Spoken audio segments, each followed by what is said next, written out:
So, umustahin natin itong ating Toyota Light Ace. Isang buwan na siya. Then, nakapagpa-PMS na rin tayo kahapon. Ang ating nagastos ay... Kano ba?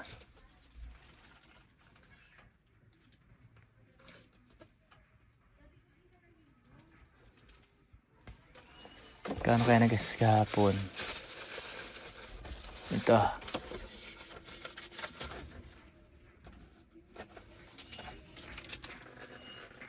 Good battery. 13 mo yan. Hindi natin nagastos na kahapon.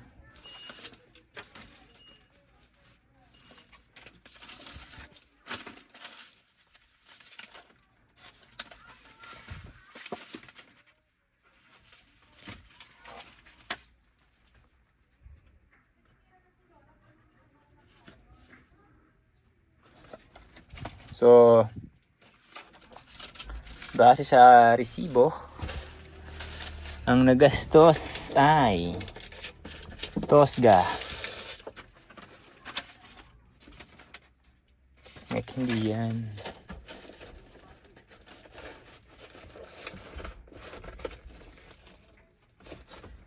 Insurance. Ang nagastos ay nasa 4,000. Around 4,000 pesos yung first 1,000 kilometer PMS dito sa ating Toyota Light Ace. So, share ko lang sa inyo yung mga experience natin dito sa isang buwan nating paggamit. Si-share ko sa inyo pros and cons nitong ating Toyota Light Ace para may idea sa mga bibili ng ganitong unit. Ito yan. Yan. So, umpisahan natin sa sa cons. Ang cons nito, kapag gabi, yung headlight sobrang taas ng low. So, magrereklamo yung ating mga kasalubong kasi mataas, kasi tingala kasi itong unit natin. Kahit walang sakay ito, nakatingala yung kanyang head, yung unahan, tingad-ngad or nakatingala. So, pag may kasalubong kayo, patayin nyo na lang ilaw nyo. Kasi nagre-reklamo, nakahay tayo pero hindi naman nakahay. Tapos, cons pa nito yung clutch nya. Yung clutch location nya, sobrang taas. Kumbaga, konti lang yung bite nya bago umandar o umarangkada yung sasakyan. Kaya, konti pagkakamali mo, patay ang makina. So, mahirap yung pag mga bagong driver sa mga inclined na kalsada, sigurado mamamatayan ka ng makina. So yun lang, kasi nakagamit na kasi ako ng Hilux na manual din, gasolina din, pero yung bite ng clutch niya parang halfway lang, hindi patayin yung makina kahit gasolina siya. So although given na kapag gasolina yung ating engine, talagang patayin, hindi katulad dito sa ating tawag dito, sa ating L3, naka-height yan nakahang sa ahonin o sa incline. Hindi ka basta-basta mamapatayin ng makina dyan kasi yung clutch niyan is halfway, or yung bite niyan maganda, hindi ka mabibitin sa ahonin. Then cons pa, walang aircon ng ating likuran. Yan, so pag may passenger tayo sa likuran, tiis pogi sila dyan dahil walang aircon. So, kinuha naman natin to, or ang gamit lang talaga natin dito is more on gabi. PMS schedule natin more on gabi. Kaya okay lang na ito yung choice natin. Dapat kasi ang kukunin ko yung parang Hilux yung unahan, FB type, kasi malakas makina nun. Kaya nga lang, practical, nasa business tayo. Kumbaga, ito mura lang kasi ito, nasa 750,000 lang yung cash nito.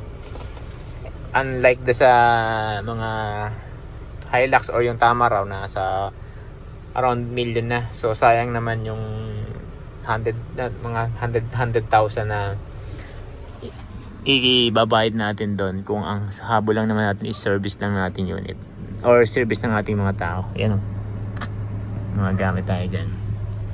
So yun naman nakikita kong cons nito. Then yung body pala, yung body sa likuran, yung alam ko kasi nito, hindi sa Toyota ang manufactured ng body nito. Ito.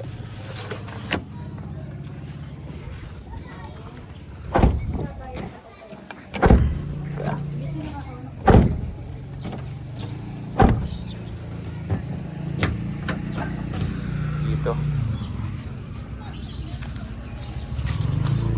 Ayan o.